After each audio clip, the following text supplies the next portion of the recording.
It's on. All right. Welcome to an episode of For Footballers Only. I'm Mike, I'm James Panay. and today we have a special guest. Na'im Bashir from Identity Hybrid. Nice. All right, Na'im. Let's not waste any time. Let's get right into it. Where does your football story begin? Whew. Where does it begin? You want the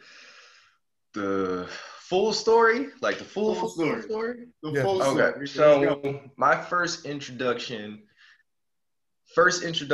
to football, and when I say football, I mean football, not soccer, was 2000/2001 in Helwan, Egypt, which is 30-40 minutes away from Cairo. Really rough and rugged city. I'm not Egyptian by any means. What happened was my grandfather moved over there. He started a boarding school for American kids, so they could come over and learn and study, adapt into the culture, but still get their secular studies. And most importantly, he did it for youth that were from like the inner city or the projects and things like that, especially from like New Jersey, New York, what have you, where they could come, they could be a part of something, and ultimately be a safe haven from the environment that they were in. I wasn't necessarily from that type of environment or area, but my father being my father said, this is a good opportunity for you. So we're going to send you. When I went, I was 7 years old. I went by myself, without my parents, without my brothers, without my family. Only met my grandfather twice, so didn't really have a rapport with him. But they didn't play basketball. They didn't play, football, American football. They didn't play any sport, but good old footy. So that was my introduction. And for those who know what it's like being overseas or playing overseas, especially where you're American or you're new to the game, first place that they put you positionally when you're playing on the streets is goalkeeper immediately, right? They're like, look, we need to win this game, especially if you're playing neighborhood versus neighborhood, town versus town, whatever. They're like, yo, you can play, but head back there, and then you got to tread that line of, if you make all the saves, they want you to keep playing goalkeeper for them. But if you kind of sort of decent or whatever, then you could work your way gradually onto the field and, actually touch the ball. So that was my introduction to footy, my first real original introduction to it. The point and period of time where I decided that I wanted to actually pursue it, because I grew up playing baseball. I played shortstop. I grew up playing football, running back / wide receiver. I grew up playing basketball. My father's still upset till this day that I chose soccer over basketball. It let him tell it. I was Steph Curry before Steph Curry. I could shoot from 3-point line at the age of 8. So he was upset about that. Once he sees this, he'll laugh about it. But ultimately, once the 2006 World Cup came about, actually before that, it was that season where Arsenal went to the Champions League final, lost to Barcelona because of the stupid referee decision to give Jens Lehmann that red card. Yes, I'm still salty and bitter about it, but whatever. But the person that got me into it was Thierry Henry. Which is between him and Johan Cruyff. Those are my two favorite players of all time, and Michael Laudrup, for those who actually know who Michael Laudrup is. But Thierry Henry, what he did with Arsenal, just the way that they played in that season, the matchup, because everybody was all, Ronaldinho. Henry was my dude. That was my guy. And then obviously the 2006 World Cup, that pretty much initiated my desire, to learn more about the game, to dive into it, to be a part of that community and actually like submerge myself into it. I still got my jump shot, but ultimately I had to switch it for a free kick. So that's how that happened. So that's my introduction to football. Yeah. No, I mean, there's so much there. Before we even get into that, what's your favorite jersey number? Favorite jersey number. So my personal favorite is number 8. But when my father played basketball, he was number 6. When my brother played basketball, he was number 6. And somehow one season I ended up with the number 6. And till this day, people can tell you, especially if they've been around Free State, which is now Maryland United and whatnot, people will identify me by how my father used to scream 6, 6, go back post 6, back post. Like it used to go to tournaments and people be like, ain't you number 6? And it's like, dude, come on, man. Like that was like 3 games ago. Like leave me alone. But number 8 is my personal favorite, attached to number 80 as well. So okay. No, the reason I asked is because you named Cruyff and Henry. And yes. So, I figured it's the 14s, you would think. Yeah. 14 and the 12. Nah. Yeah, I mean that'll be tough. That is. Yeah, no, that's for me. That's too much weight to carry on my back. That's a lot right there. Oh, God. All right. I mean, okay. So, there's so much to unpack. Take your time. So you started. So you left at 7, right? It's when you went to Egypt. And then did you stay there the entire time? So it was like that Harry Potter thing where they go for 9 months out of the year, they come back 9, 10 months out of the year, they come back for the summer, and then they go back again. So that's essentially what it was. So I went there for 4/5 consecutive years. So ultimately, by the time I came back, I was about 12/13. Okay. Cool. Yeah. So when you was there, do you play competitively, or when you got introduced from 7, when you're going back at the time, were you playing competitively? I didn't play competitively. I didn't join the team until I was 15. Okay. Cool. That's when I decided to actually start, playing. 14/15. That was the first introduction into me playing in organized or whatever. So I had never played before then. I didn't play, youth club or whatever. Obviously the resources at that time, to find those different things, like you had to look in the newspaper, to find a tryout date. Like it wasn't like, hey, let me, who's doing trials this week? No, it was like open up a newspaper, look at the rec section, look at the youth, whatever, boys and girls club, whatever. And then that's how you found these different clubs. And then it gradually evolves into, Bethesda is a top team and Potomac's a top team. And this was actually when Potomac and Bethesda were actually top teams. Now they're kind of, well, we'll get into that later. That's essentially when I jumped into it. But when I was there in Egypt, I did not play competitively at all. It was more so just you had friends in the neighborhood, you wanted to play, you wanted to be a part of it, and so you jumped in. And or friends would be like, look, this is where we're going, and because you're that young, you're just like, okay, I'm gonna go there too. But it wasn't like I was any good at it. It wasn't like I had a comprehension of what I was doing or whatever. I was just out there because that's what everyone else was doing. So that's literally all it was.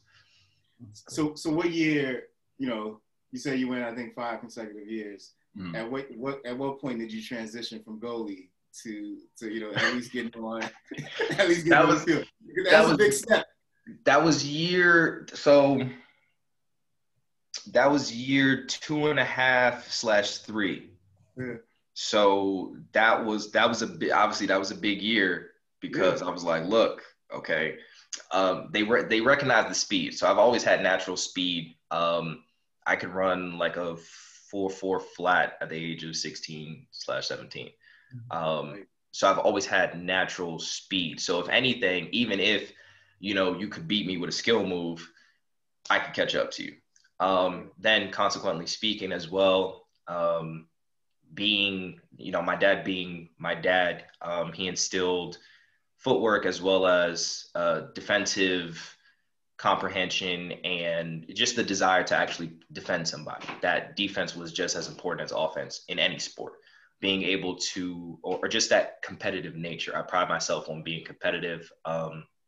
You can catch me with the skill move, but I'm gonna catch up to you at some point. or, you know, the traditional African slash Caribbean way.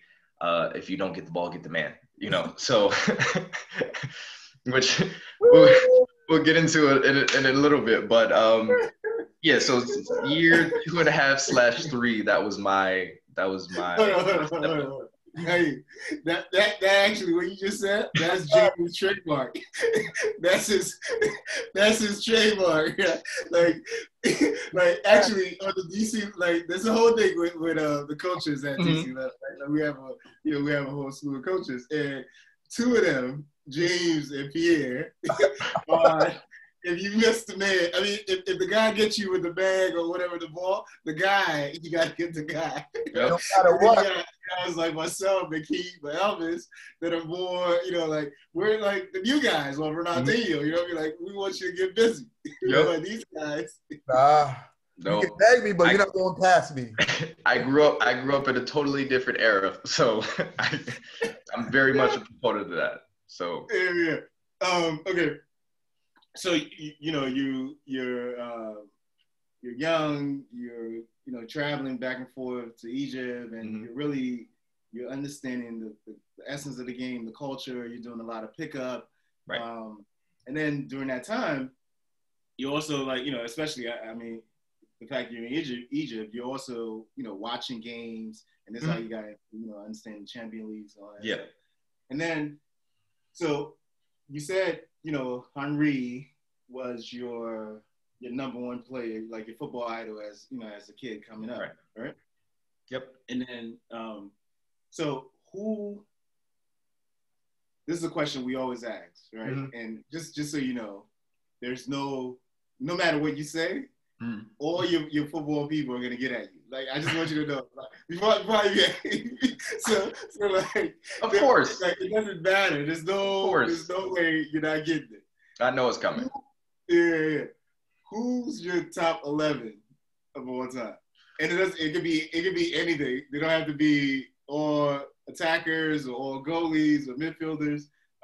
You can do whatever you want. But 11. And top 11. Yeah. Of all time. Yeah. Does it have to be in a specific order? No. No order. You just whatever. I'll help you count too.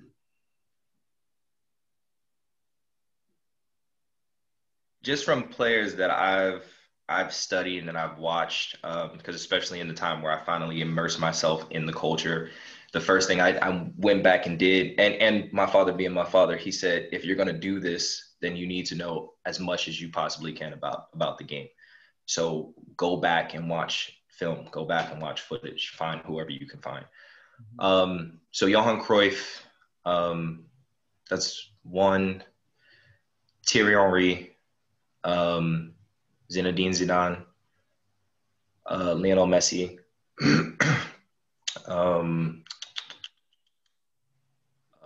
phenomenal Ronaldo, R9. I really want to put him so bad, but he had a super short career. I wanted to say Adriano, but just because of who Adriano was, anybody who's watched him, had he stayed, at that level for another 3-4 years, we could put him in that conversation. But how many we have? We have five. You got five. Ronaldinho, Messi, obviously. No, you already named Messi. Did I say Messi? Yeah, you already did. Okay, Messi. Cristiano Ronaldo. You can't negate what he's done in his career. Whether I believe he's better than Messi or not is a different story. That's 7 or 6, right? That's 6. 6.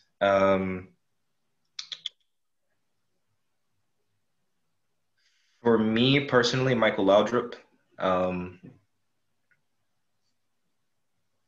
Clarence Seedorf,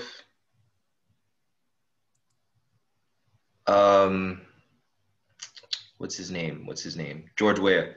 Woo. And You have two more.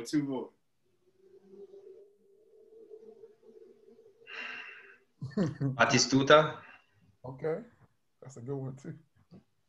And I'm coming right off the top of my head, so I know I'm going to kill myself later when I think of a player. One more. Batistuta and No, I'm not going to put him there. No, I'm not going to put him there. George Best. Okay. That's okay. Here's the thing. That's a tough list, right? Yeah, that's a hard one.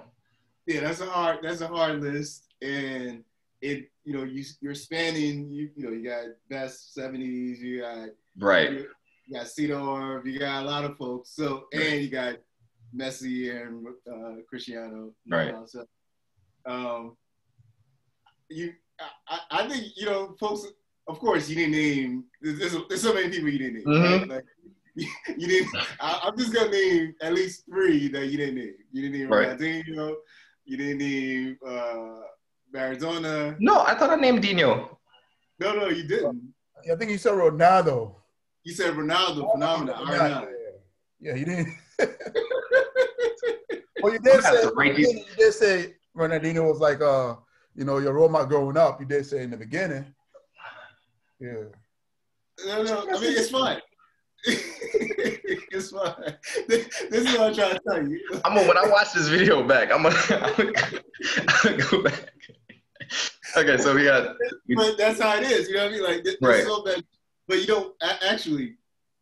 Kind of why? Okay, I didn't say this earlier, but part of, I mean, you probably know this, but a big part of why we do this as well is, even for kids that are watching, that watch and listen to this, is that they, similar to you, when you went to Egypt and started getting immersed in the culture, you and your dad told you started learning the game, right? So like all the names, the majority of the guys you name ended their play, even before, like they stopped playing by the time you were born, or by the time you stopped playing. Yep.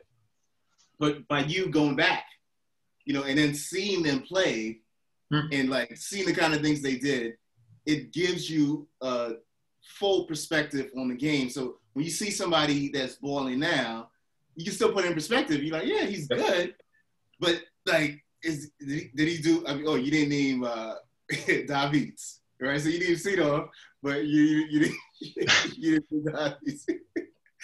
But I mean, it's good. It's all good. It was a great list.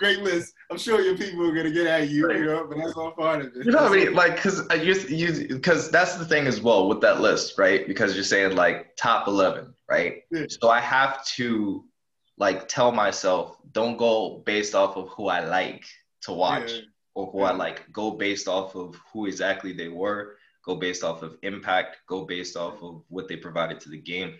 So that's what I have to do. I have to like separate myself. So then as soon as I like start thinking of a name, I'm like, oh, I could pick him. No. Like you're missing, Ruud van Nistelrooy, you're missing Guti. I mean, you can like Guti, you're missing Maldini, you're missing Nesta, you're missing Casillas, you're missing Neuer, like Rivaldo, right? Rivaldo, Romario, like. It can go on. But I mean, they weren't in your list. All I'm saying, like, so when people get at you, you're good. Look, I'm sticking by my list. Okay. Yeah, exactly. Sure. Were you about to say something, James? No. Yeah, I was gonna ask, right? So your transition when you finally moved back to the U.S., right?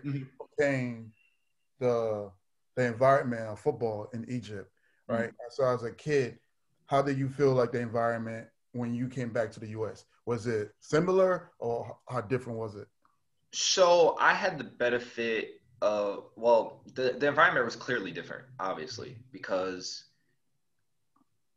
like the two biggest teams in Egypt are Ahli and Zamalek. That's basically the Classico for Egypt. So more often than not, obviously Zamalek lost, but they had whatever history. And so there was always, as soon as that game would come on, everything was shut down. Everybody's at the coffee shops. It's one on every 2 or 3 on every block. Everybody's crowded. They had this one little TV screen. It's not like they got the plasmas like they do now. So you're all bunched up. You're probably hitting the TV to get the antenna to act right. But that was the thing. So that culture, and then especially like right after the game finished, depending on who won, immediately everybody's out in the streets and pretending like, you know, they're whatever player and they scored in the 90th minute and that's how the game actually happened when it didn't. You know, people are bragging and, you know, talking trash, like, see this, your team lost and you're losing right now, you know, stuff like that. So that's what I grew up on for the most part. Just being submerged in football and culture. So when I got here and, you know, was introduced to U.S. soccer, it was like, this isn't, you know, the same. It doesn't have the same feel to it. And then ultimately, even though I didn't know that much pertaining to the game, like I wasn't as nearly as technical as I am now. I had athleticism and speed to my advantage.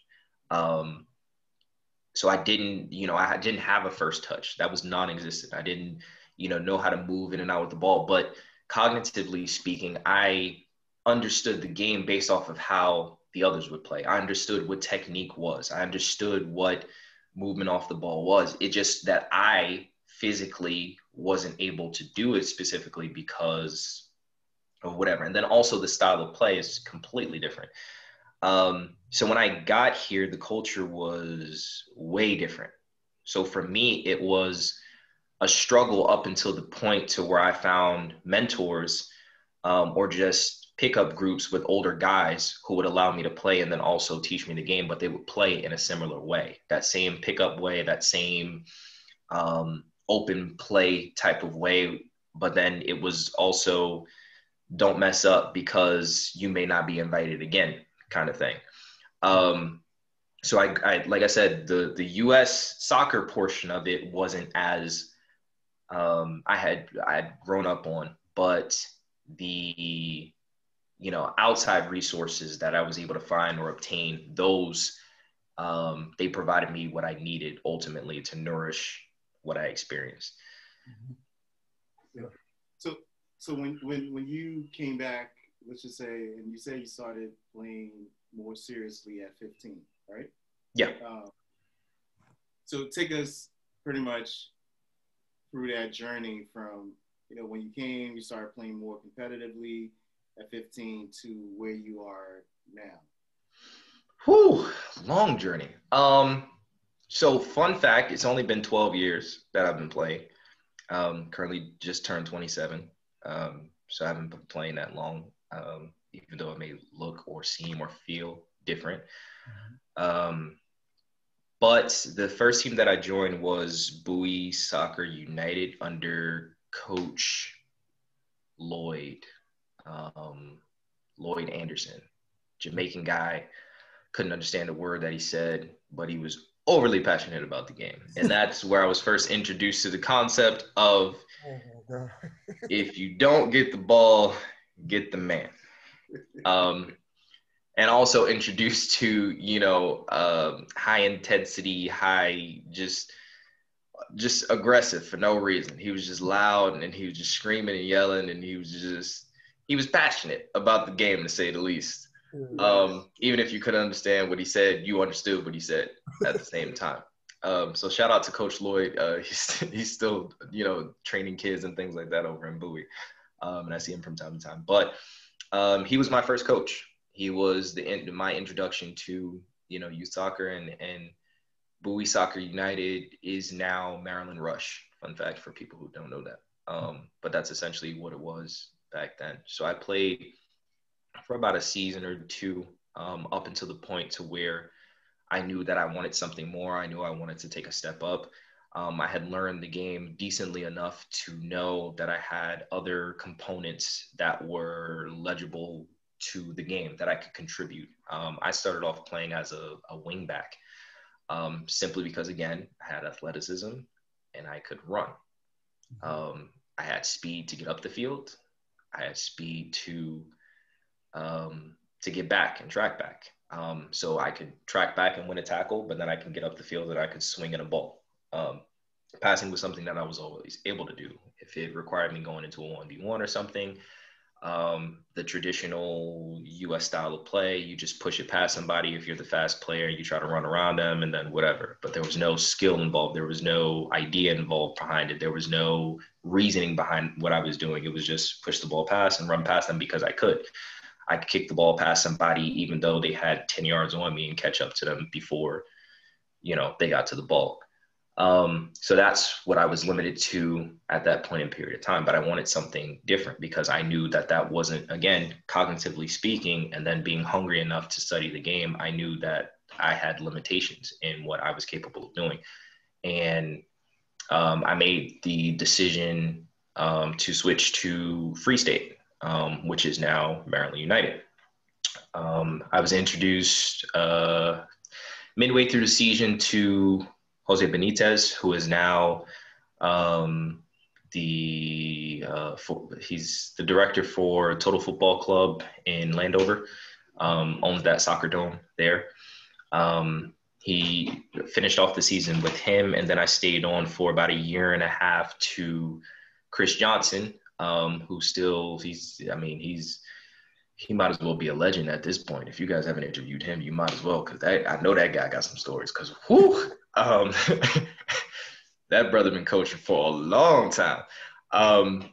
But he's the first person to introduce me and other people to tactical concepts, to keeping the ball on the ground, to making combinations, to actually knowing the game.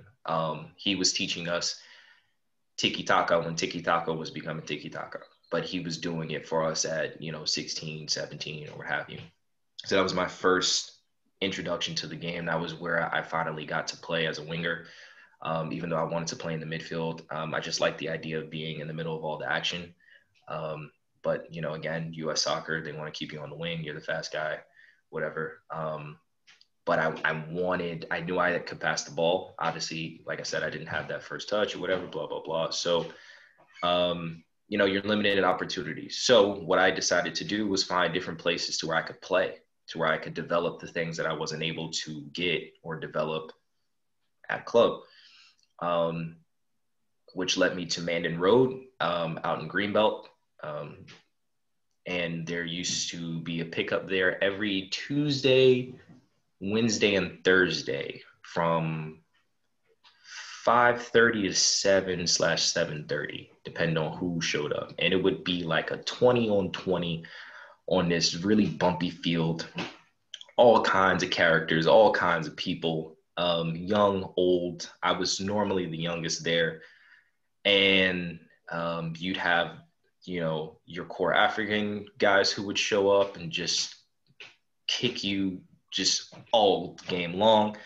You had the Latinos who would come out and, play intricate passes, and they wanted to play a certain way. Then you would have the more rambunctious type characters who just wanted to dribble all day and not pass. So you had a mix and culmination of everything. And ultimately it provided an atmosphere to where I can learn the game more and I can ask questions, and then other people can take me under their wing and teach me the game. They would play me the ball to force me to actually have to play, to force me to make decisions, to force me to do things. And, if I made the wrong decision, they cussed me out. They didn't care how old I was. But if I made the right decision, they glorify it. But I knew that they just wanted me to develop. They wanted me to grow. They saw something in me and clearly decided to provide me with the means to be able to flourish and succeed or what have you. Later on, moving over to Daisy Lane in a private pickup setting with a bunch of Peruvians, Salvadorians, Hondurans. And it was, again, technical, very technical. It was pass the ball to feet, good first touch, otherwise instant pressure. They'd have guys on occasion who were semi-pro or, played pro or something would come out, and then they just had some of the tios who just wanted to kick around, and they had, the shin guards about that big, so you knew that they were going to kick you. It was almost like battle armor that they were wearing. So you have a mix of those.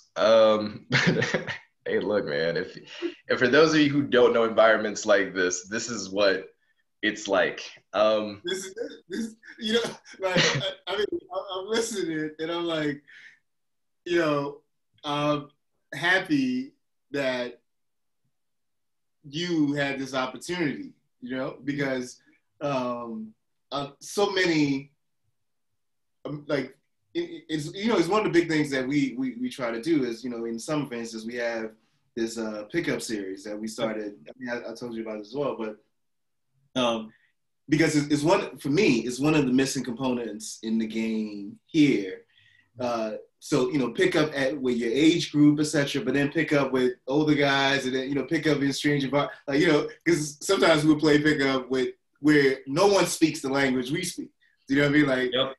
And you just got to go and play. You know, like you're you know, in those environments, everyone's like kind of like when you first went to Egypt. That's exactly that experience, and that experience built you, because as soon as the ball's coming to you, they're like easy. You know, Right. like, they're not sure about your ability until you start proving yourself. Then you become more confident, and that's not something that can be taught, you know, in a formal setting. There's just not enough time to like to. So anyway, I'm enjoying your story about your, you know, your pickup experience. So go on, because, you know, this is how we live. But go on. Right. So again, Daisy Lane, and then I found out through one of my friends that they were going to play at La Plata Beach on University of Maryland campus. For anybody who's been to La Plata Beach, especially during the summer times, that was the hot spot. That was basically where you could have Division I players come out, and because they're trying to stay fit or whatever, and they just play. It could be, you know, Division III players from PGCC or whatever the case may be. So for or even club players, you know, players who played for the Maryland club team who, you know, may have been playing just for recreational purposes or just been trying to actually get on the University of Maryland team in general. It was a way to where you could play against a culmination of all different types of people. It was a hot spot. That's where people went, and we would play. We would start from maybe like 3:00, and we would play until 7. And this is where I was introduced. Well, prior to that, we played at Greenbelt Sportsplex, which is now Capital Sportsplex out in Atlanta, Maryland. It was Greenbelt Sportsplex from there. I'm dating myself, clearly. Before, you know, Danny came in from Maryland United and switched ownership and things like that. But they used to do pickups, and it was, you know, 1 goal or 7 minutes. So if both teams, you know, wouldn't score within 7 minutes, both teams come off, next 2 teams come on. Or if there's only one team sitting on the outside, you do rock, paper, scissors, or you flip a coin, and then that's the team that goes out. If you score, obviously you go out, next team comes in. So that's where I was introduced to that. And then obviously it was enhanced at La Plata because that was the rules essentially. So you'd be playing a 7v7 or 8v8, and there might be like 3 squads waiting on the side, which means that if you don't win your game, you might be waiting for the next 21 minutes, you know, to get your next bout. And then don't let somebody make a mistake and then you get scored on in the first 30 seconds. Then you wait in another 21 minutes potentially for, you know, you to step on the squad. And then ultimately that culture of pickup, you don't know what squad you're going to be with. You don't know who you're just like, hey, you with anybody? No, you're not. So you don't know if they're good. You don't know if they're bad. Eventually, obviously, you start making friends and you start like strategically planning to be around the same area as that person. So you could be like, all right, so okay, cool, right? Yeah. And then again, people don't necessarily trust you to, you know, do a specific job, you know, because they don't know if you're, you know, good or whatever. So you might be in a squad of 8 with 6 or 7 players who all know each other, and they only passing the ball to each other. You lose the ball or they score or whatever, and that's immediately like, don't pass in the ball for the rest of however long for today. That could continue on for the rest of the week. That can continue on for the next month. whatever it is, because now they have an idea or perception of blah, blah, blah, blah, blah. So you have to earn your way onto the field. This is where I met players like Sammy Kasai, who played for UMBC as well as Pittsburgh Riverhounds, currently plays for Maryland Bobcats. This is where I met K Banjo. Same thing, played for Pittsburgh. He was supposed to go to one of the Youth World Cups or something. I think the U21 for Nigeria, but wound up having an injury right before then. But this is where I met players like that. This is where I got to compete against players like that. And then, especially when you meet players like that and you realize that there's a level above where you've seen, and then a level above that, then you're like, how do I get to that, right? How do I get there, right? That's where I need to be. Because, this is when Sammy had, his dreads, he would come on the field and he was just smooth. He's still smooth. He's like one of the smoothest players that I've seen on the field. It's just like, he's got long legs. He's not the fastest person, but it's just like his turn is so smooth that you just can't get anything. K was just sheer, like he was just so relaxed. He would almost walk on the field and then instantaneous dribble through 6 people and then upper 90 in a little small round. It's like, dude, who does that? So again, this is my introduction to these type of players, and especially because I had aspirations to play professionally. That was my goal. That was my end game. I realized that I had a lot of work to do. I had a lot of things that I needed to work on, because I'm like, if they got that and I don't have that, I'm behind. And I already knew I was behind in general, because most people start playing at, not, the ages that I started playing, but they commit to it. They do it every day. They, embody it. I went through maybe even a, 3-4 year period to where, I hadn't played it, came back and was just like, all right, well, I'm playing basketball again or whatever, not even focused on it. And then deciding to play professionally at the age of 15. And then the way that the structure is set up to where they're like, well, in another 2 years, the way that you get to play, or the misconception was, or is still arguably, that in order for you to play professionally in the United States, you have to go to college. You got to attend 4 years, and then that'll give you an opportunity. So again, misconception. So that's what I was introduced to. So by the time I got to my technically junior year,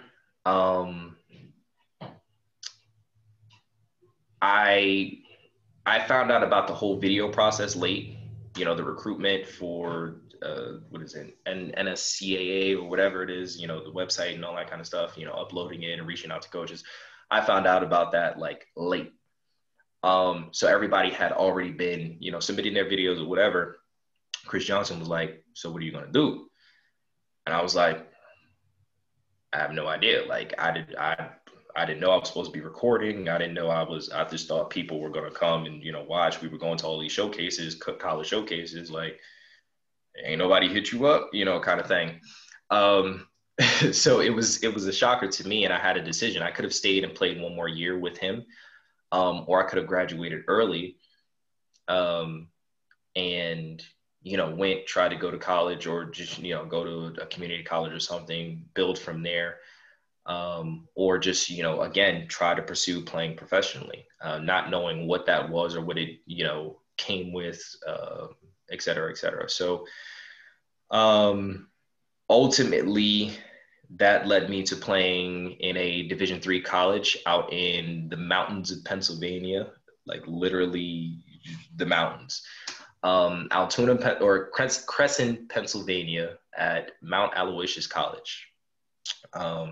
Played there, and in my first season, I nearly broke the goal scoring record. Goal scoring record was 7. But Curtis Brombaugh would not give me my 2 penalties that I won. And then I got shin splints with 5 games left of the season. So I finished my first year with 6 goals, which is not bad in your first collegiate season, I would think. They stole a couple of assists from me too, so I still got to hit up NCAA about that. But that so again, just to go back again, I started off at wing back, worked my way up to winger. Still wanted to play in the center mid, but they wound up putting me as the main striker. Again, I had speed in abundance, so they would just lob the ball forward, typical American style of play. Just play the ball in behind, you run for it. Hence why I developed shin splints, because I was running. You can imagine how many sprints I was making per game, or how many times I was sprinting, and holding off 2 or 3 defenders, and then goalkeeper come crashing in. Again, typical U.S. style of play. Kick it to the fast black kid. Yes, I said it. Okay. It goes boom, boom, ball. That's it. Kick it to the fast black kid. Let him run for it, and then maybe we'll make something happen off of it. So that's essentially what it was. After that season, I obviously didn't like the scenario situation that happened, and I was like, I don't want to say impatient, but I was very antsy and adamant that this is what I wanted to do. I wanted to play, but I needed an opportunity or a place to where I could be developed, where I could grow. So I was always searching for that. So I wound up coming back down here to Maryland. I enrolled in Montgomery College. I was getting ready to, during that time, during preseason, I made it to the last 25. They were only taking 20, 21 players. I made it to the last 25, and he cut me because I missed 2 practices. Which came from, mind you, every practice throughout that whole month, we were doing 2-a-days for maybe 3-4 weeks straight. And I made every practice with the exception of 2. So he cut me based off of that. I personally believe he didn't like me, but that's just me. But you live with it. It's something that builds you, something that grows you, what have you. So then I had to go back to the drawing board. I was now enrolled in a college that I wasn't really too keen on going to college in the first place. I was like, look, I'm going to the league. That's it. That's all I'm focused on. She was like, you're going to make sure that you try these things out. And I said, okay, cool. I said, but if it doesn't work out in this next year, in terms of college, I'm going to make sure that I pursue this full time, and whatever steps I need to take to continue finishing my education, I'll do that. But I was committed to that. I was like, this is the decision that I want to make. And I'm going to go for it, both feet in, full body in, and I'm going to make something out of it. That led me to the situation that happens with a lot of players going to combines, because that's your next step. That's like, okay, where do I find, the question becomes, where do I find professional opportunities? In between playing in amateur men's leagues, in Moco, Howard County, down in Virginia, whatever, people are inviting you to games, and you're playing in men's leagues. So you're getting experience from there. You're still playing pickup, but you're like, again, I need, where's the opportunity? So I signed up for PSC's combine. Good old PSC, Simon Dealey and Paul Taylor. Yeah. All right. Let's try to. I know what you're talking about. Oh, do you? Yeah, of course. Good old Simon and Paul. All right. But anyway, so went there for the combine. The first experience, I was 18, so this is right after my second season. Because I forgot to say, I decided to graduate early. I tested out early and decided to enter into college early. So that way I could, in my mind, I was like, okay, boom, I'll be finished by 20, and then I got plenty of years. So that was the idea. But 18, heading into, my 19th birthday, went to combine just to see if I had the capacity to play. It was a test run. So it was like, I just want to see if I'm good enough to actually compete with players who are supposedly Division II or Division I or whatever, because everybody claims there's a big difference between Division I and Division III, and to some degree there is. And we all know players who have played Division III who should be playing Division I, or we know players who aren't playing in any division, but they should be playing professional. And that happens. So I just wanted to see if what was being advertised was actually real, right? If these All-Americans or these upperclassmen or whatever were actually the real deal.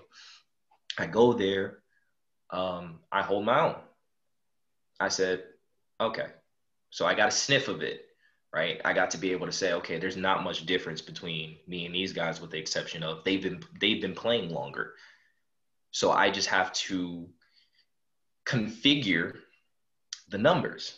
It's a numbers game, right? So if they put in 213,000 hours, I just have to figure out a way to get to 400,000 hours at the same time that they do. So what do I have to do to catch up?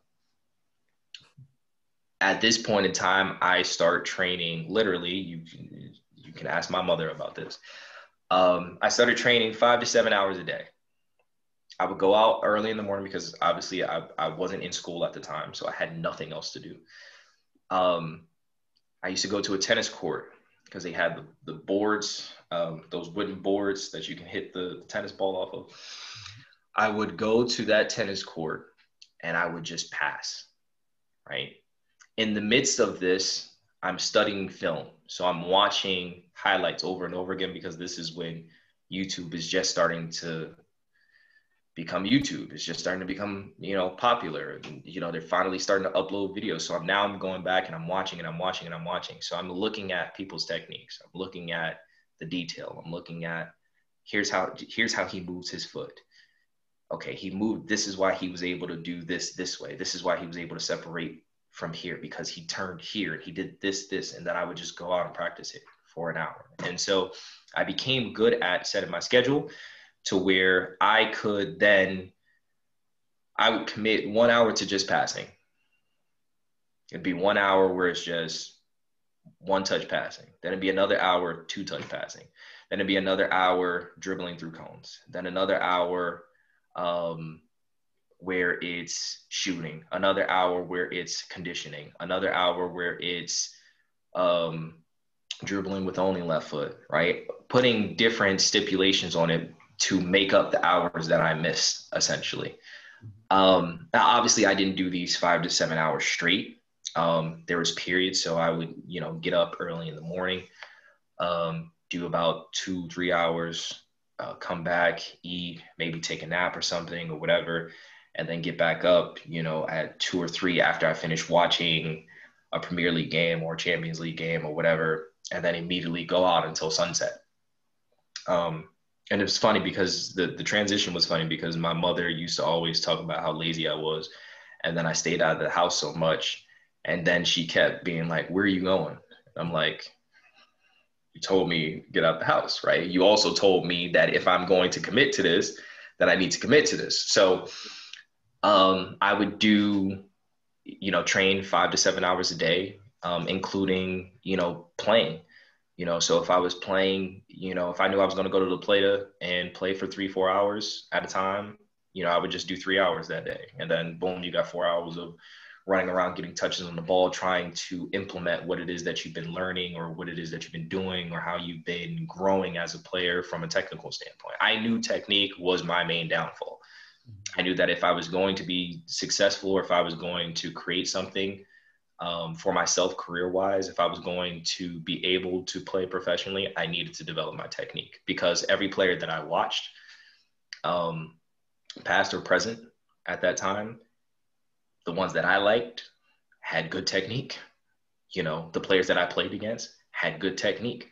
So it was a pursuit of technique. So even at one point in time, I stopped purposely using my speed because I knew that that was a crutch. It was like you could get out of any situation just with your speed. And so I was like, I'm just not going to sprint anymore. Like, unless it's like defensive or I'm running into space or whatever. I'm like, no, I want the ball at my feet.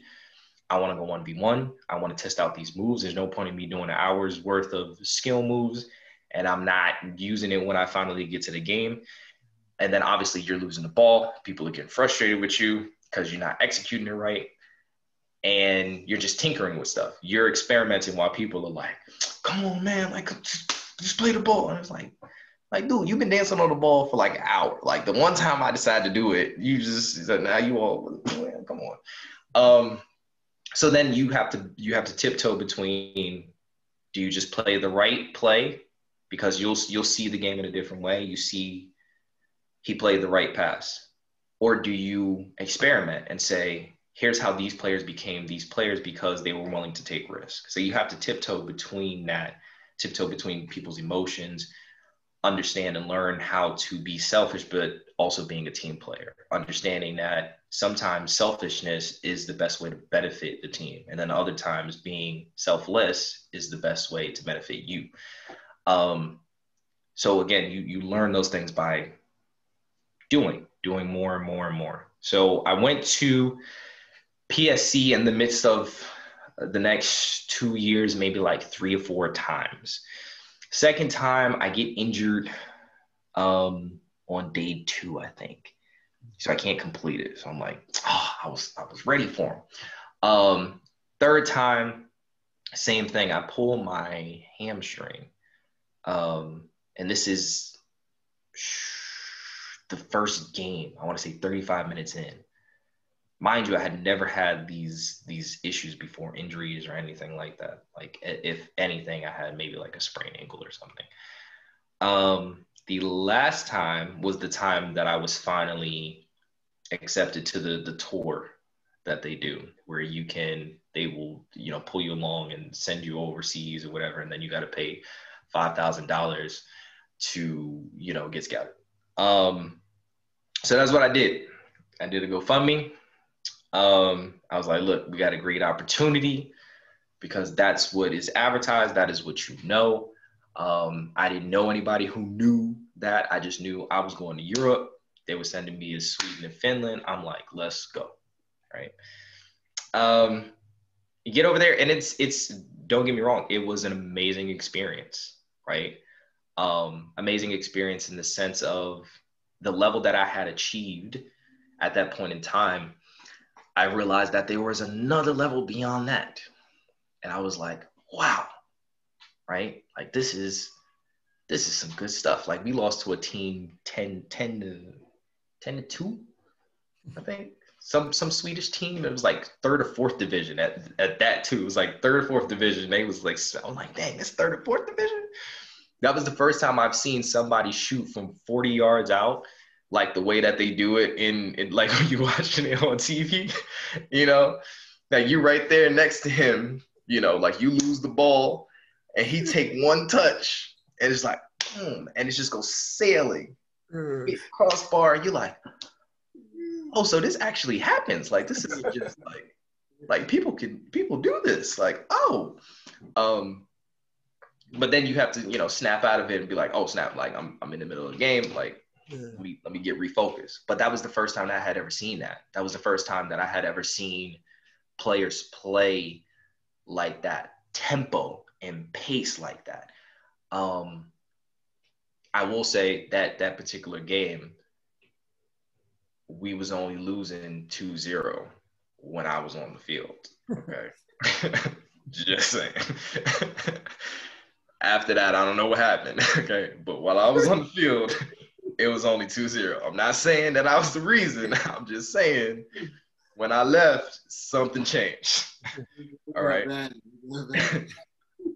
But I got to throw that disclaimer out there just in case somebody watching, somebody who know me, they be like, no, you was, no. It was only 2-0.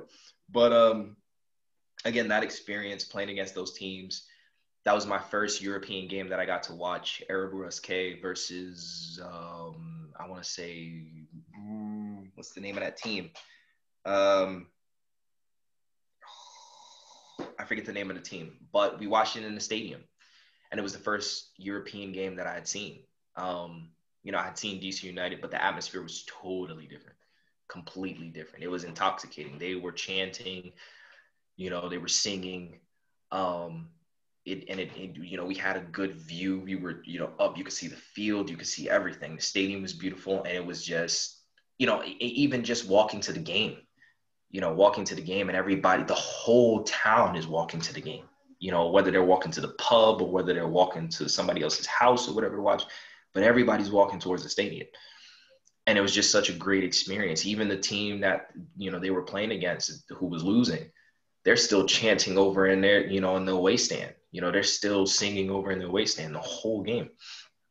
And it was great. Similarly, we got to Finland, and it was great. We got our butts handed to us, but it was one of those things where I understood there is a different level to what I've grown accustomed to, or that the level that I've experienced with all of these collegiate guys, they don't even know what that level is. So I'm like, if I thought I was behind from those guys, I'm definitely behind from those guys. So I come back, I work my butt off. I get a chance to move to Texas because my roommate there, his dad ran a amateur club in Texas. So I moved to Dallas immediately, like 2 months after I had gotten back from Sweden and Finland, because I'm on a high. Now I'm on like, okay, I'm getting more. I see where I'm supposed to be. So, we're playing, games. I'm learning more from him because he had been coaching for XYZ amount of years. He actually played against, I want to say, he played against Bayern Munich in the 70s, 60s, 70s, if I remember correctly, 70s/80s, when they had like Gerd Muller and I think, I want to say Lothar Matthäus, but I can't remember if he was actually in that squad. Mm-hmm. But those guys, he played against them, and they wanted to sign him, but he was in the military at the time. And he chose to stay in the military, and I was like, why? But but that's why? Right. Being in the military back then was way more luxurious. I mean, the income, like those guys that played on Bayern in the 60s, no, 70s. I get it. Making nothing. Yeah, I mean, it was like change, not even. I get it. But I was like, these were these guys. Like I was asking him like silly stuff, like, did you touch him? Like, did he like touch him? Like, just being able to have somebody to soak up information from. Like I would sit with him because I lived with them for, a good 6 to 7 months.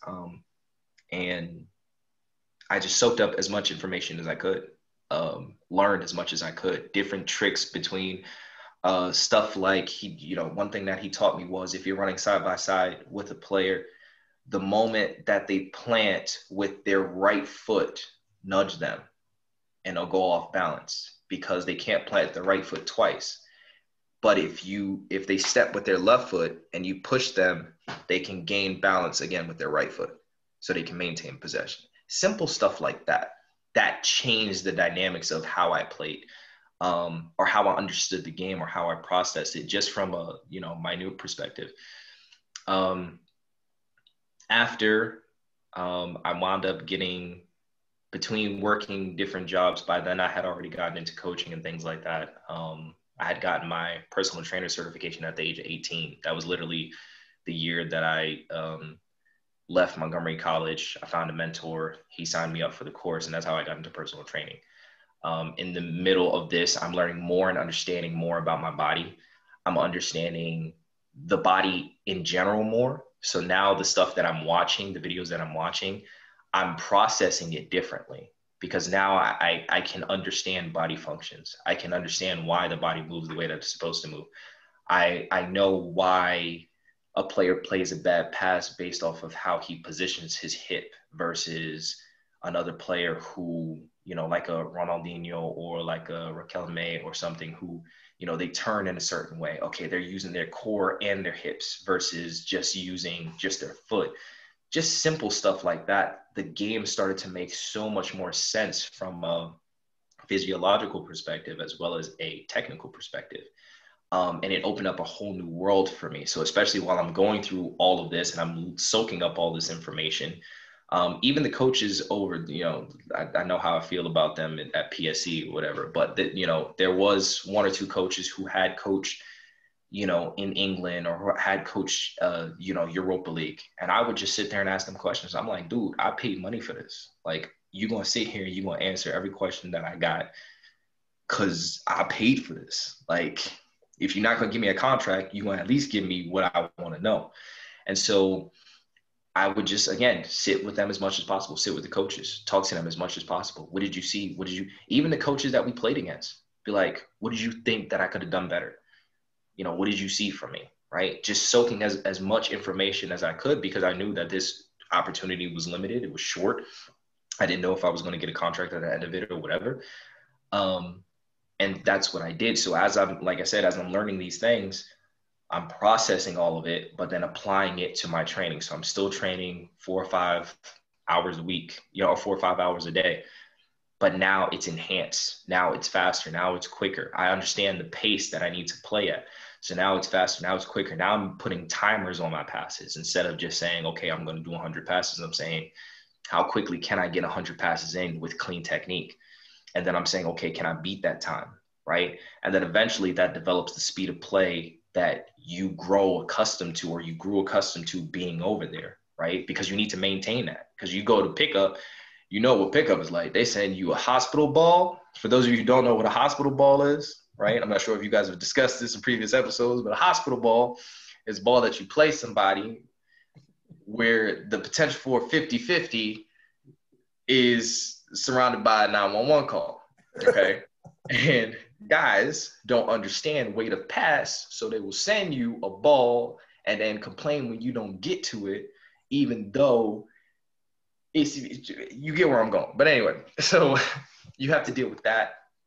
You also have to deal with when you're playing faster, because you grow accustomed to, like, for anybody who's played the game at that level, right, or who's experienced that, you immediately know that first game changed your whole cognitive function. You see things way faster than you used to. You process way faster than you used to. It's almost like the very first time you're in it, you're like, holy, what is going on here? Like I thought I got there on time. Like, the ball gone already, But then, like I said, when you get to the opposite end, you play faster, you play sharper. Your first touch matters. Where you take your first touch matters. How to play quicker on and off the ball. And that's what happens. That gets me into, I'm in a coaching job working for UK Elite. I meet a coach out on a job in Philly. He used to play for Reading. And then I think he did something to his back, but it stopped him from playing. I was like, look, I'm trying to play, this or that, whatever. He said, cool, let me put you in touch with my agent. He's out in the UK. I said, bet. Reach out to him. He said, send me some video. Send him some video. He's like, okay, cool. Blah, blah, blah. I'll see what I can do. I'll reach out to people, blah, blah, blah. Gets back to me later on at some point. He says, look, I'm not going to be able to do much for you from the United States. I can help you if you can get over here. So if you can get over here to the UK, we're good. So I booked a ticket to the UK. Left in December. Stayed there for a few months. I got there maybe like Sunday, Monday. I found out that there was a semi-pro team, a non-league team around the corner. It was Southall, England. Spikes Bridge Park. And there was a semi-pro team, London Tigers there. They played like Division 7, Division 8 at the time or something like that. And they had a field, and it was gated. And it was like a 20-foot gate, I would say.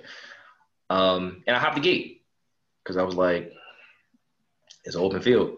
So I didn't see any signs that said you could be on it. But I was just like, all right, I'm just hop the gate. So I hop the gate. I'm training inside the field in the gate. Turns out the assistant manager or assistant coach for that club, they happen to come out. They come out there and they're like, hey, you can't be on here. I'm like, oh, my bad. Like, I saw the field. I didn't see any signs that said you can be on it, whatever. So he was like, okay, cool. But then obviously he heard that I, to him, had an accent. He was like, where are you from? I said, the US. So apparently he obviously saw something while I was training, because I'm doing the same routine that I always do. Making sure that I get my touches in, making sure I'm staying ready, because I don't know what's going to happen or whatever. One of the things that my father always used to tell me or us growing up was, you never know who's watching. So always act and play as though somebody is watching you. Because they are. Right, because they are. So lo and behold, that guy was watching. He said, do you have a CV? I said, yep. He said, do you have video? I said, yep. He said, okay, here's my email. Send it to me. I'll send it to the coach, and we'll see if, he likes you and maybe he wants to bring you to practice. That was on Monday / Tuesday. Or no, that was on Tuesday. Tuesday night, or no, Wednesday morning, coach sends me an email. He says, come out to practice. Here's the location. Location is about 45-minute walk. I don't know the buses, because I'm literally 24, 48 hours fresh. I don't know any of the routes, nothing. To the point, and I was staying with my brother's, my sister-in-law's family. His wife is from the UK. So I was staying with them, because I was like, look, I ain't got nowhere else to go. They were like, yeah, you can stay with us. Cool. I'm like, cool. All right, that's settled. Good. They didn't even know the area. They didn't know where I was going. GPS. I was like, y'all know where this at? And they were like, no. So I did what I always did before that. I walked everywhere. And we didn't have these motorized scooters and the bikes that you could swipe your car. I didn't have all that. I had a GPS. I know how to read maps. I'm good at my geography. I read it, and I walked. I walked that 45 minutes, got to the session, and it was like 40 dudes there. 40 dudes at a training session. First team, second team, and reserves, right? For a non-league team. I was like, where do you see this at? Hunger is real. Right? They had 3-4 coaches. One coach only spoke Portuguese. Half of the 25% of the dudes spoke French. Another 25% spoke Portuguese. 15% spoke English. Another group spoke Serbian. Another group spoke Armenian. I'm like, so we just not speaking in English for this?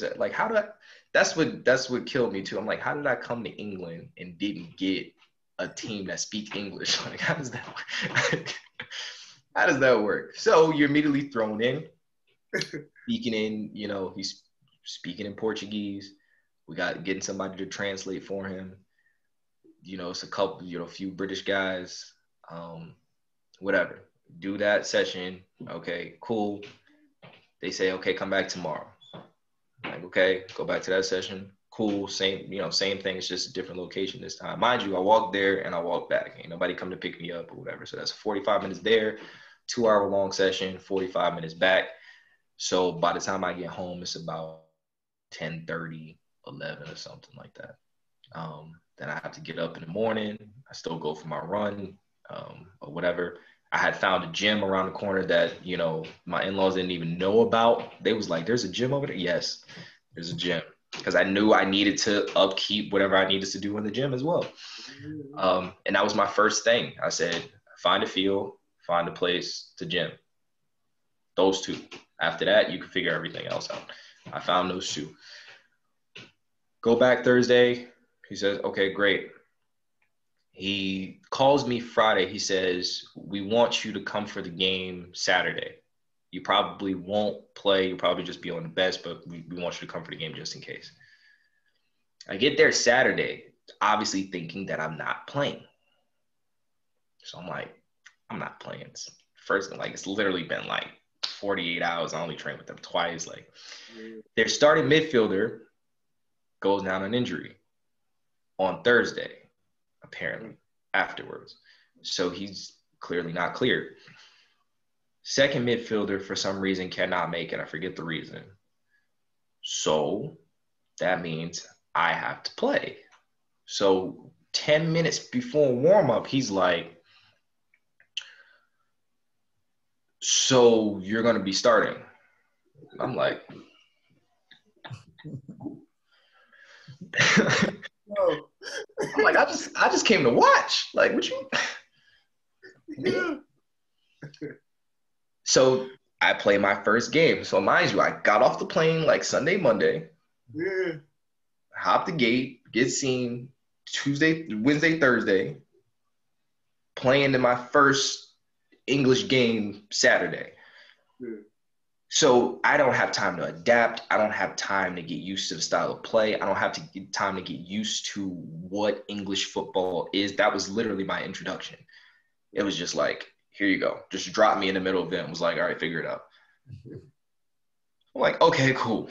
Right. By the time we hit like games 3 or 4, I've got my legs. Right. At the same time, people don't want to, pass you the ball. Again, it's that same pickup atmosphere. These are guys who are semi-pro. It doesn't matter how low of a division it is. These are guys who are taking it seriously and they want an opportunity. They understand and know that people can still get scouted from non-league as well. They also know and understand, if we're in FA Cup ties, right? Or, Carling Cup, those exist. These are the teams that play before anything gets televised, right? So they're like, we could have an opportunity. We can have an option, or we want to move up to another division because maybe there are a couple of players that are getting paid. If they move up a division, that means that there's more money that gets allocated into the club. So they're fighting for those spots. At that point in period of time, we were in a relegation battle. So that was my first experience being in a relegation battle because the US doesn't have relegations. It's just you pay for this league and that's where you get assigned. That's all it is. But there's no sense of if you lose these next 5 games, you get dropped down to a lower division and you lose money. So for them, it was like everything was a fight. Everything was a battle. So you can imagine the intensity in practice. You can imagine the intensity in games. You could imagine the intensity in the dressing room. Right. And I mean, like those crappy dressing rooms that you see on like the documentaries where it's just like it's us all crammed like this. Everything is like right here. Everybody's in front of you. You basically touching knees with other people. You try to grab something, hitting somebody in the head. They got one shower with 3 shower hoses or whatever. You like, dude, it's like 16 of us. Like, how are we supposed to nah, I'm going back home and I'm showering. Like, just I got a towel. I'm just, I'm good. But that was the life. That was the experience. And so once I got through that, I came back to the United States for a couple of months. And then I went back in the summer. They told me to come back in the summer. Came back in the summer. It was right before preseason. So I was there just for preseason. In the midst of this, my agent is communicating and talking with different clubs. I'm getting buzzed back from Crawley Town, Forest Green Rovers, Reading, Queens Park Rangers, Huddersfield. This is the year that they got promoted into the Premier League.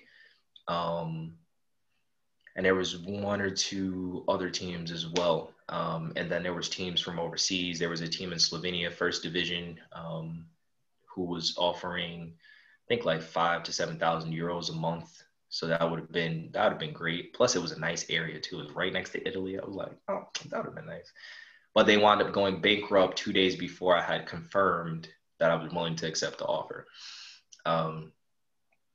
Reading submitted a work permit on my behalf, which was declined. Huddersfield was like, look, if you can find a way to get him in the system, we can purchase him, put him back out on loan.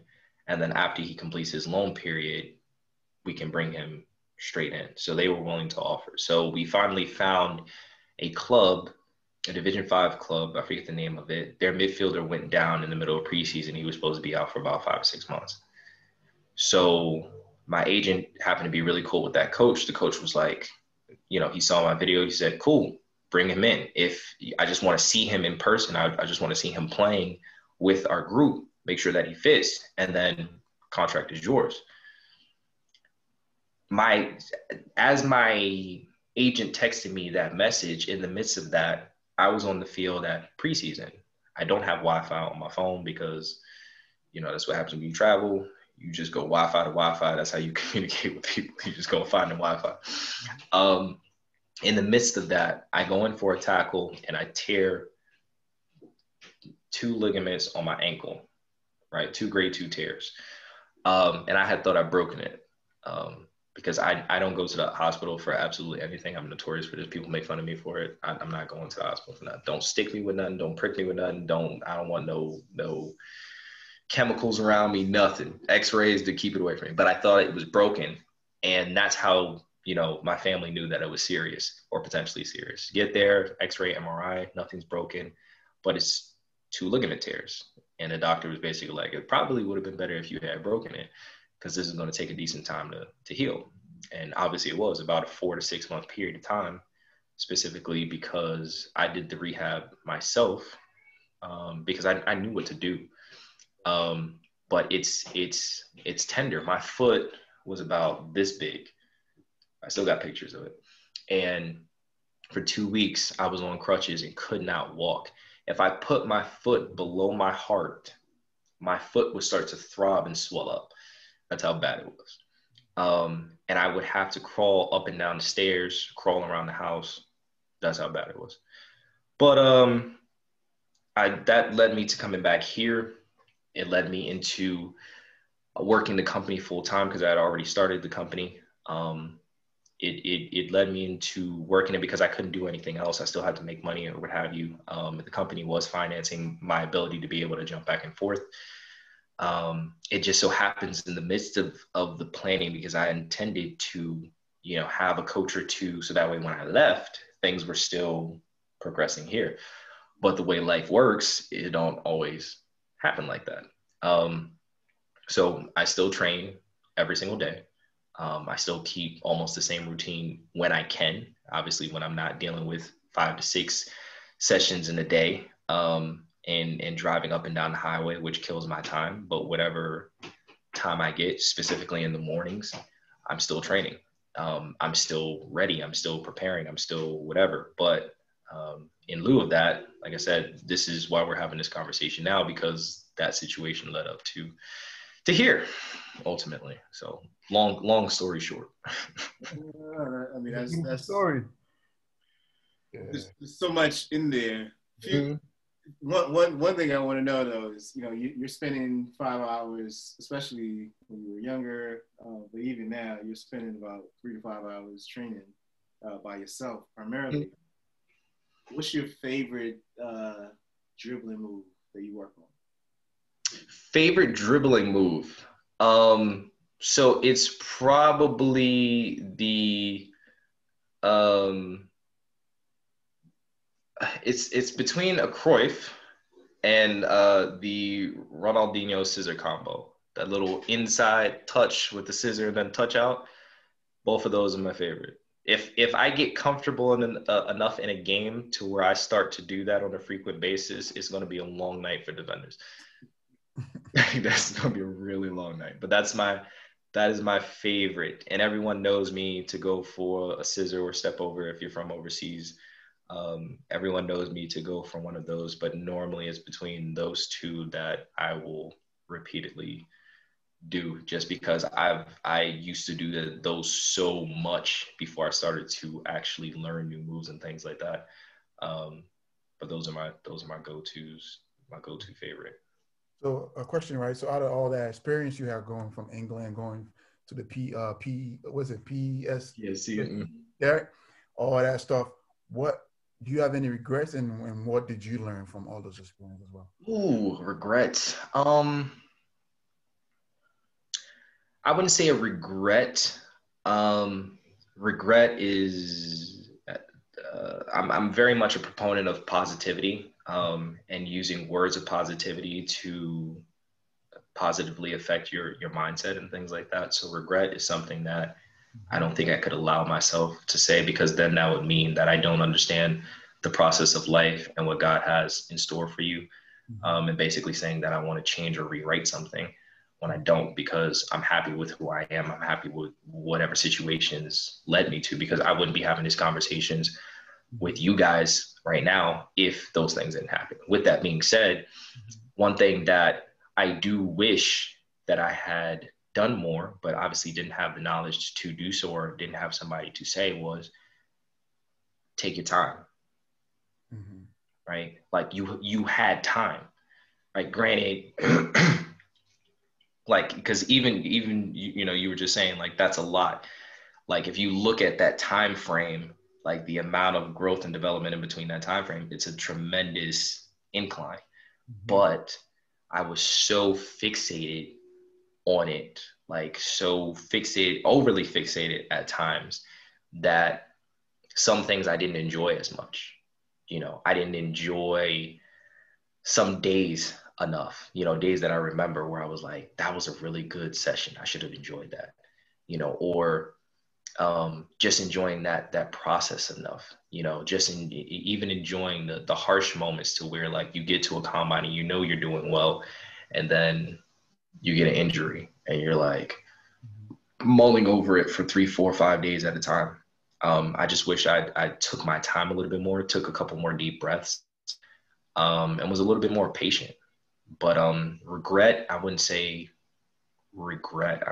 I'm quite content with how everything went, how it's played out. Do I still get antsy watching games because I'm currently not playing at the moment? Absolutely, which is something that I intend to rectify. But no, I don't regret anything. I don't regret anything. And the question was, what did you learn from all of this experience as well? Oh, right.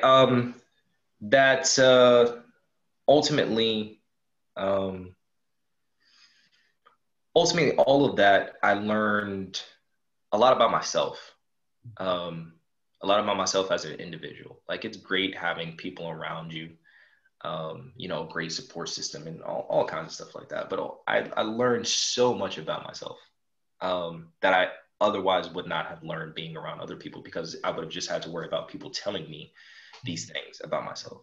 But I learned those things, and it enhanced what I was doing. I'm also appreciative of learning that I can carry essentially the perseverance of the experiences that I went through at the age of 7 all the way through till now. Like, any situation that you put me in, I'm adaptable. Like, I know for a fact that it doesn't matter what conversation it is, what situation it is, what setup, I can adapt and I can make sure that I get things done. So I just learned, like I said, how to be a little bit more appreciative, learned how to be more adaptable, learned a lot about myself just from a personal perspective. I just knew that I was capable of doing things that I didn't think were possible or fathomable at that particular time, especially at 15, where you're like, I want to play professionally. Like, to think that I was able to get right there, like right before that, that big contract, with the background that I had, like, that's one thing that I will look back on always, even in the future, and just be able to say, like, yeah, that was amazing. Like, that was something cool. What do you mentioned right now you're straddling two worlds, right? You're straddling constantly training to be ready, for that call as a player. Right. And you're coaching and training, developing, young players as well.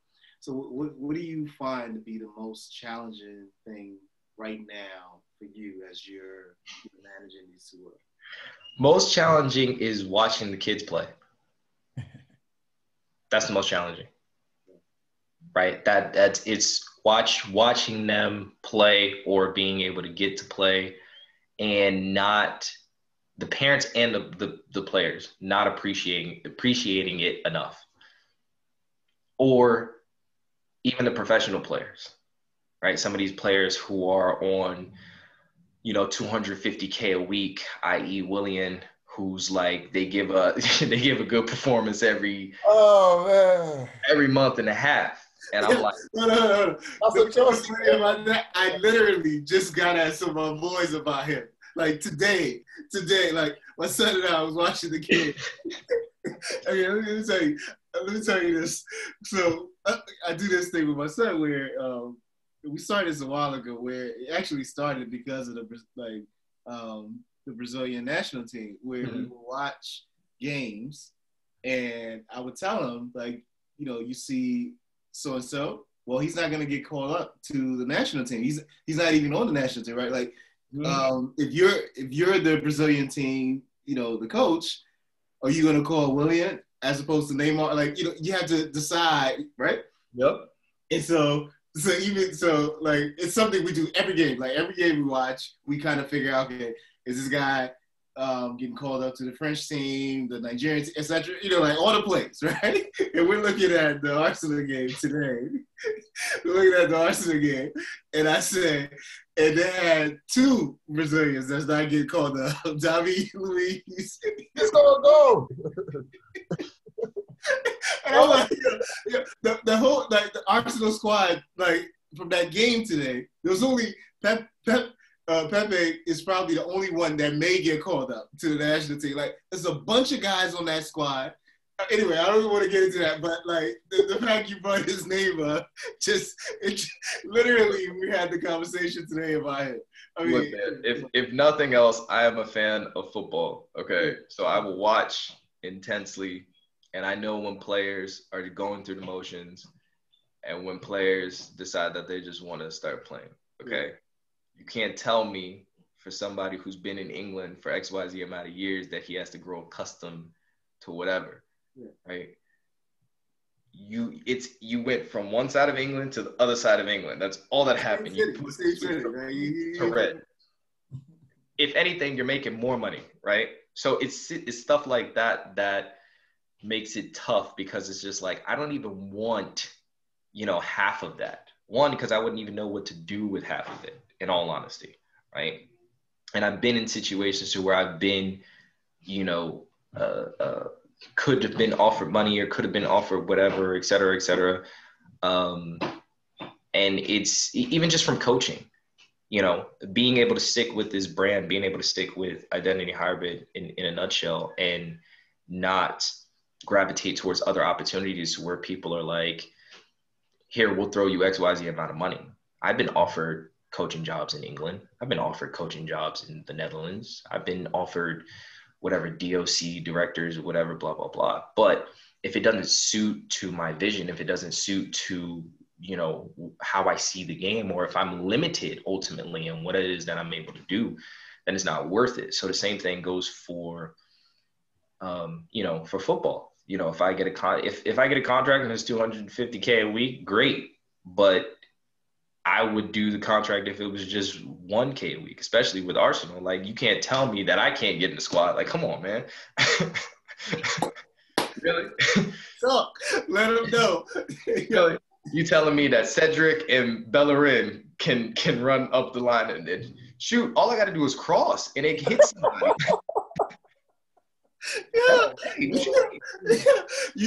Just tell me. You know the gunners are gonna come at you, right? You know they're coming at you. Yeah. You know, when this drop, the gunners are gonna come at you heavy. So just look, I don't care. You telling me for 160,000, 220,000 a week, you telling me that all I have to do is not defend, miss every cross, and run up and down the line? Yeah. Oh, dude, I call that a Tuesday training session. What do you mean? That's crazy. But yeah, so, you know, you said it's challenging watching the kids play. Is it challenging? Well, why is it challenging watching the kids play? So it's challenging in the sense of watching the kids not enjoy it in the way that I enjoyed it, or the way that we were taught to enjoy it. For those of us who have, you know, played at, you know, XYZ level or whatever the case may be, or encountered spaces to where it was about enjoyment. Even though it was competitive, it was about enjoyment. Those pickup settings, you know, being overseas, it was about enjoyment. Enjoy the game. It's about the love of the game. They don't enjoy it as much. It's almost just like they're just doing it just because the coach tells them to do it. They're just doing it because their parents are yelling from the sideline and just tell them to do it. But there's no enjoyment, right? Where's the risk? Where's the, you know, where's the attempt? Where's the sauce? Where's the flavor? Like where is that? Where's the happiness? You know, after you pull off a move and everybody's like, ooh, ah, like where's that? And it's almost like robots, you know. And I try to get them to understand, like, even though we're doing drills, you're supposed to enjoy this. Like, because if we go through a passing pattern, I go through a passing pattern with the player, and they completely mop the floor with that drill, high intensity, sharp, clean touches, everything is just looking clean. I know that when I post this is hitting 10,000 views. I'm excited. Not because of the 10,000 views, but because of what you just did. I'm like, yo, if if you could do this all the time, you'd be, you know, so I get excited about that, but there's no excitement. You know, there's very few kids that I see play with just that joy. That I always remember that the one of the first videos, football videos that I watched was the Jogo Bonito Ronaldinho video when he was a kid playing futsal. And you just look at the smile on his face, just how he was dancing in and out of players, and it was just a smile on his face. You don't see that with kids. You know? You know, I mean, that's a great point. And I think, you know, a part of this might have to do with your experience, you know, Mm-hmm. between 7 and 15 when you were going to Egypt.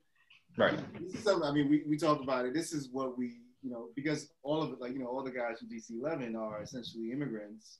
You know, we all grew up back home. We played back home, etc.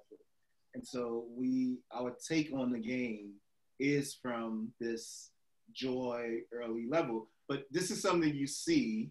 And the reason I'm bringing this up is because, you know, for you may have gotten jaded in a way, because when you were in Egypt and you're playing pickup with, you know, all your friends in the neighborhood, like it's complete joy. Like, I mean, if you mag someone or if you drag whatever it is, like, you're running off the field, you know, everybody's excited everywhere. it's like, you know, like, and this is every single day. Like, it's not like just once or whatever it is.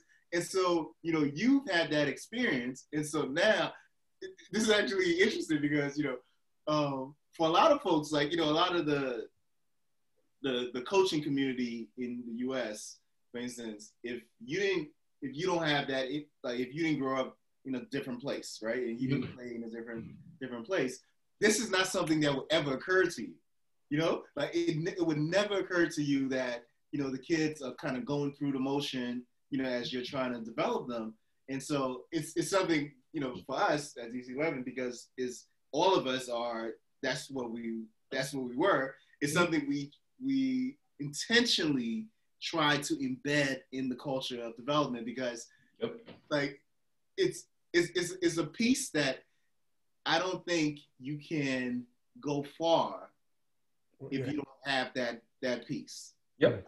If the game is not fun, if you're not enjoying it, if you're not, you know, excited about, like, you know, breaking one of your teammates' ankles and making something, like, if you're not getting that, I mean, you may win, you know, a state championship here and there, but by 16, 17, like, I can't see how you would keep going. Like, it's just, you'll be done. And so, like, hearing you say that, as you said it, I was like, oh, this is because you went to Egypt, you know, having that experience, it really got ingrained in your mind on what this is really like. Yeah. Because again, it's when you're around culture, and that's essentially what I did. I submerged myself in culture. You know, when I decided that I was going to do this, and I went to these different pickup spots, sometimes you're playing with the Nigerians. Nigerians play different than the Ghanaians. Ghanaians play different than the guys from Cote d'Ivoire. Guys from there play different than the Ethiopians. The Ethiopians play different than the, you know, whatever. And then you go and you play with the Asians. Koreans play different than the Japanese. Japanese play different than the Chinese. Then you go and you play with The Caribbeans. Haitians play way different than the than the Jamaicans or whatever. And then you go and you play with the Latinos. The Mexicans play different than the El Salvadorans. The El Salvadorans play different than the Peruvians. The Peruvians play different than the Colombians. The Colombians play, and it's just you're learning so much, but the same thing still applies. That joy. That joy is always there. It don't matter what language they're speaking at the time. You know, when somebody gets made, that's it. One of the wildest things is like, like until you experience it, but like even as a young kid, when as a young, like I think I was like 8 or whatever, and every now and then I'll go play with these old heads. Now this is an old head that's like 50, 60, whatever. The beer gut is all the way over here, can barely move. But if he hits somebody, it's over. It's like he won the World Cup. He's like, oh, over. And everybody's going, wow. You know what I mean? And this is like, and I've always like, even when my son was younger, like I always show this to him. I was like, this is us. Like this is this is the game. Like it doesn't. You see this guy, he's 50, 60, he's still getting maximum joy as if it was like, a 3-year-old with a Happy Meal or something like that. Yep. It's crazy. Yep. Everybody's excited. Everybody's hyped up about it. Everybody's, talking trash to do who got made. Oh, yes. I mean, to add on that, right, I think, like basketball, American football, and it's like the same thing here, the passion, because those people understand the game. I think that lack of understanding, that's what is leading not having that type of passion and joy here in the U.S. Absolutely. So I think as coaches, that's what we need to, and we trying to do to build that understanding, especially for the up and coming generation and their parents as well. Right. Absolutely. I just watched a video right before I got on with you guys. I was watching one of the kids that I've been training here in South Carolina. His dad sent me the video of the game. Mind you, he trained with me at 9:30 in the morning today, and then 2 hours later he was in a game. His first 7 touches on the ball were all passes, through balls into space. All of them had proper weight. All of them had zip, like literally like penetrating passes, and he was playing 9-a-side. And like, not to say that he doesn't enjoy it, but like, I want to see kids who play passes like that and are like, good ball. Because when you get in a game and you hit a ping, and it just flies across, you're like, ooh, right? Yeah. You're going to hear somebody say, what a ball. Yeah. Right? Yeah. You're going to hit a no-look pass or whatever. Everybody's going to get geeked up about it. Like, where is that joy? Where is that excitement? Where is the kid knowing and identifying that he did something that specifically he sees on TV, and that he executed it in the right way, and that he's able to show at least a little bit of appreciation for what he just did, or even his teammates showing appreciation for it? Like, how often do we glorify the kid who scores the goal and don't give any credit to the kid who played the beautiful through ball? From teammates. Yeah. I'm not talking about parents. I'm talking about just from teammates. Yeah. They'll always run up to the person but nobody will say, oh, good ball. Yeah.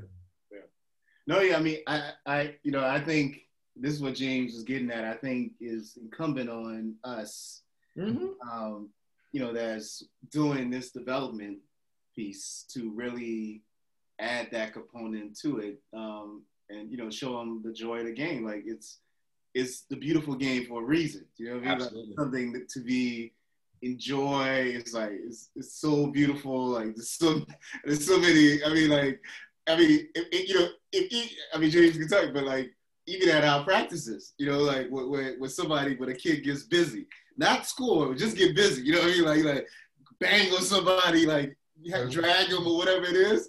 You would catch me running on the sideline like going crazy, like you know what I mean? Like, cause like that's me, But it's not just me. It's all of and we, what we're doing is we're creating this culture, and we're also encouraging, other developers, guys that are working with these kids to show them like the joy that we have, you know what I mean? Because when we talk to each other, it's nothing but joy. You know what I mean? Like when we're talking about a game from like 4 years ago or whatever it is, everybody gets excited and say, right. You see that? Like, you know what I mean?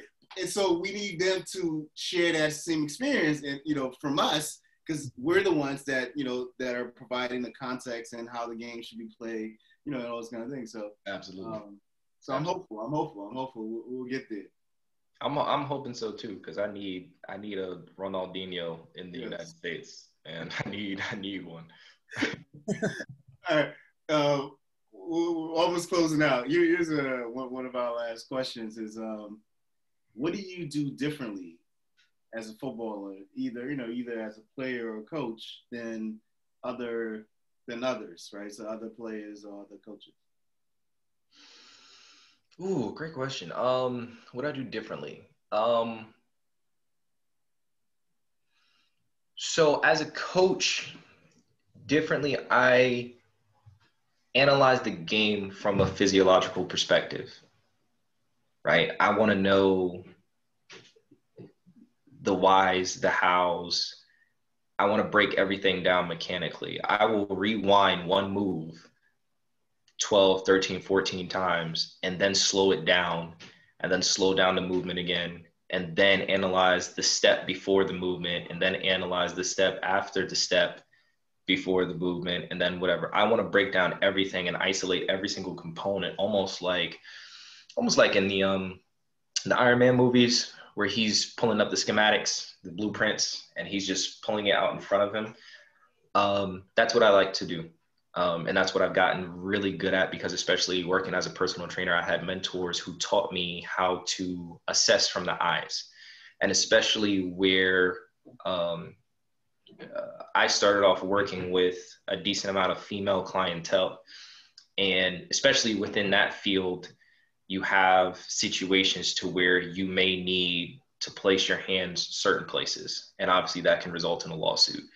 So you try not to put yourself in those type of situations, right? And so you just get good at using your eyes. You get good at being able to study things and being able to point things out without having to necessarily use your hands. So then by the time you actually have to use your hands and you make the adjustments, everything is more precise. So I just use visual blueprints in my brain, because I've been doing it this is almost my 10th year being a personal trainer, or just being a trainer in general. But I've just gotten really good at that, at the analyzation components, because again, that's also another thing, I come from a multi-sport background. So I will study Kobe Bryant videos all night, and then I will try to apply the same footwork or conceptual components into football. Like one of the things that I used to do was watch like run and gun basketball, because it was literally about, as soon as you get the rebound, attack. And that was a way that helped me when I was trying to adjust to how to attack with the ball at speed. That helped me understand that better, because in basketball, it's literally you get the ball and then you immediately start running with the ball, right? You start dribbling with the ball as quickly as you can so you can get over to the other side. But while I was playing in a game, football-wise, I wasn't doing that for whatever reason. There was a delay and I was taking my time or whatever. And I just said, just think of it like it's basketball. You get the ball, you go, you attack. And then it started to click to me better. So I'll study volleyball for tactical components. If you study volleyball and the way that they set up plays and things like that, it helps you understand, for me, helps me understand movement better with how fullbacks operate versus playing through the wing versus setting up a play for a 1-2 combination. If you study volleyball, I just study. And when I say study, I know a lot of people say, they study the game and things like that, but from a physiological component, from a sports science component, I study. Like my eyes just see things now that a lot of people just don't see or think about. And then I try to provide an explanation as to why it does that based off of my previous knowledge or what I know or what I'm in the process of learning. As far as a player, I've studied so many players and played so many positions that at this point, I've built myself to be adaptable in the sense that most people can't even identify what I'm good at per se.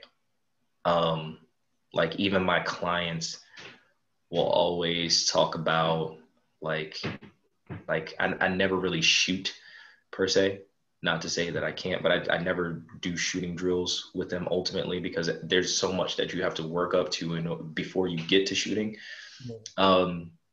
Obviously, like, if I'm working my strikers, obviously they have to, but if you don't have a good first touch, your movement is terrible, you don't know how to position your body, what's the point of me doing shooting drills with you if you can't even get that down? But even that, like, a lot of people don't know that my left foot, shooting wise, is better than my right foot. So then they go and they see me shoot my left foot and they're like, right? I learned to dribble with my left foot the same way that I learned to dribble with my right foot from studying Lionel Messi back when he was number 19 in Iron Robin, early stages of Bayern Munich. Just that dribble, that cut in, that shot, because I wanted to be versatile. I wanted to be able to switch up on you at any point in time in a game. I know how to sprint with the ball. Or just push the ball past you and run past you. I also know how to just drag the ball up the field, which is dribbling. So I wanted to be as versatile as possible because I felt as though that would allow me to stand out more than anything. That you could put me anywhere, even if you wanted to, like if you get in a situation with a coach where the coach was like, oh, we're just going to put him here because, he probably won't do well. So then that'll give us an excuse. I wanted to be able to even deal with those situations because I've been in those situations before. Or somebody was like, let's just put him as a center back. And then I do well as a center back. And they're like, hey, right. Not to say that I'm the greatest center back, but again, just being able to know it. And that was also another thing as well. I wanted to know every position because I knew that if I wanted to play the 6, the 8, or the 10, I wanted to know what the functions of everything around me was. So that way I understood the reasoning behind it, why I was playing a ball here versus there. After I played the ball, where did I need to be? Because if I was a winger receiving this ball and I didn't have an option to go forward, here's where I would want my center midfielder to be versus your left back, making a 1-2 combination. I don't want to be too far in because then if I'm too far in, that leaves a gap in behind, at least 20 to 30 yards of space behind us for a diagonal through ball, right? To where they can penetrate. Like just identifying all of those things and just micromanaging every single little thing. So I would say to condense the answer, I'm just very, very analytical.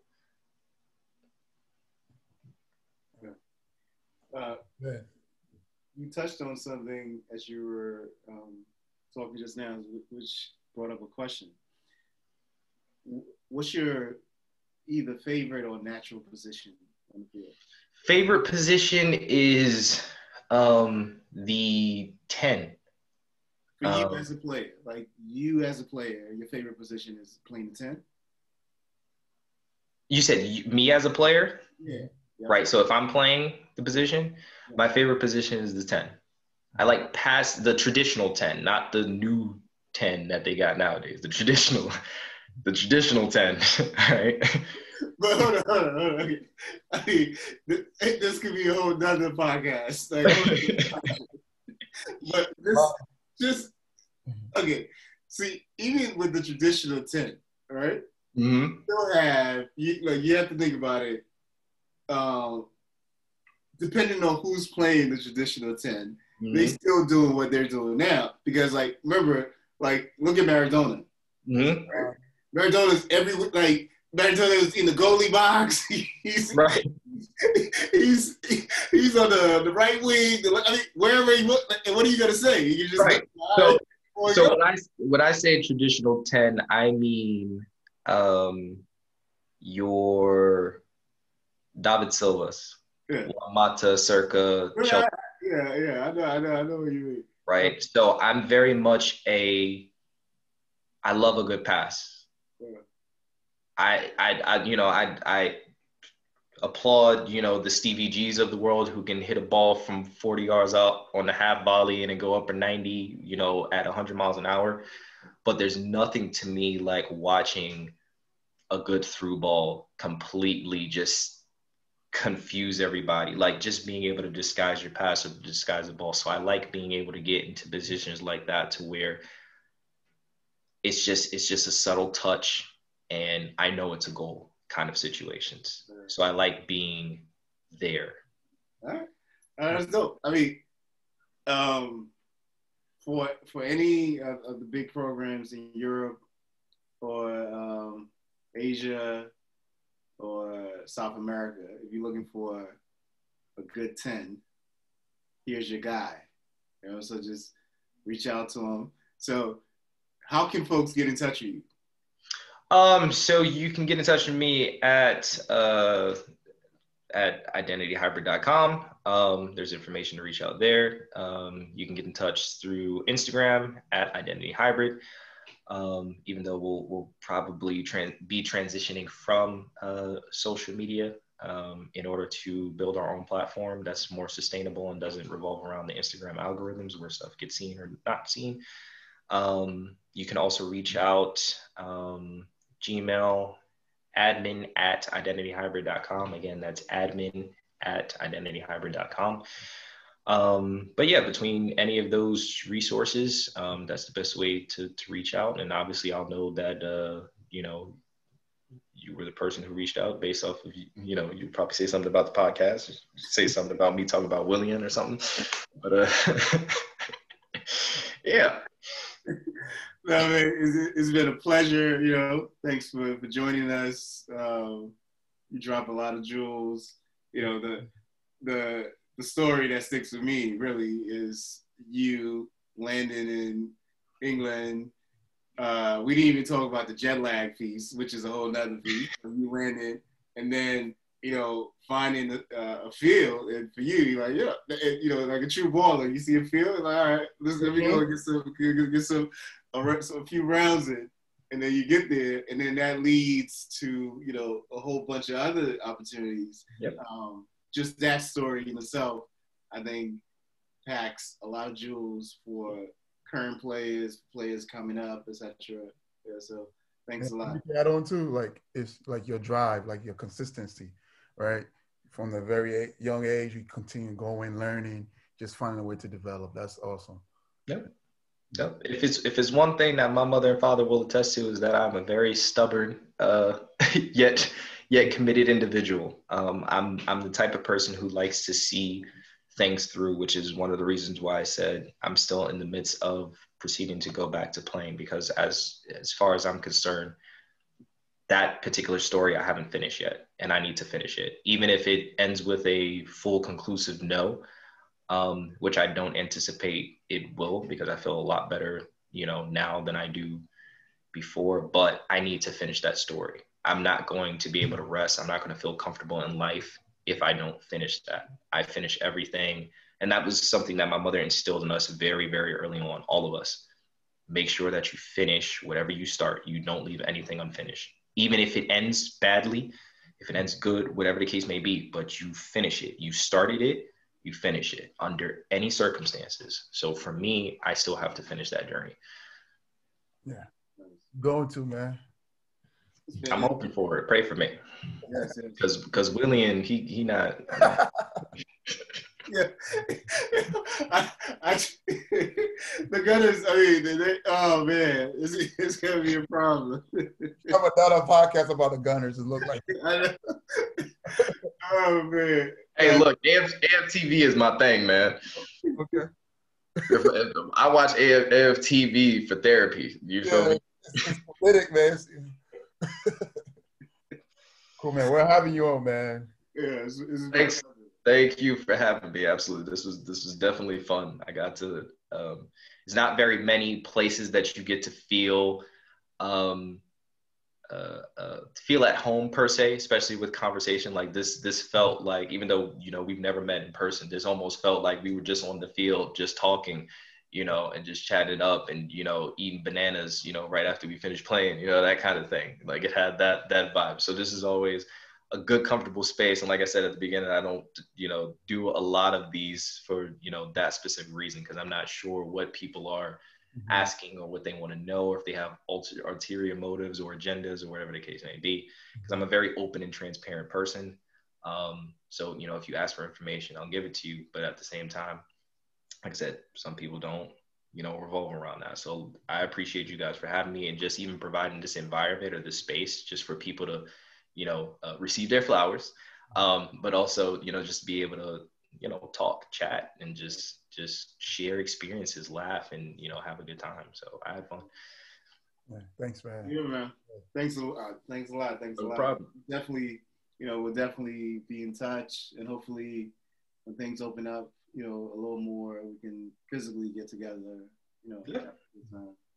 get some touches in, actually. Hey, look, I'm always ready for touches, man. Yeah. All right, man. Thanks a lot. No problem.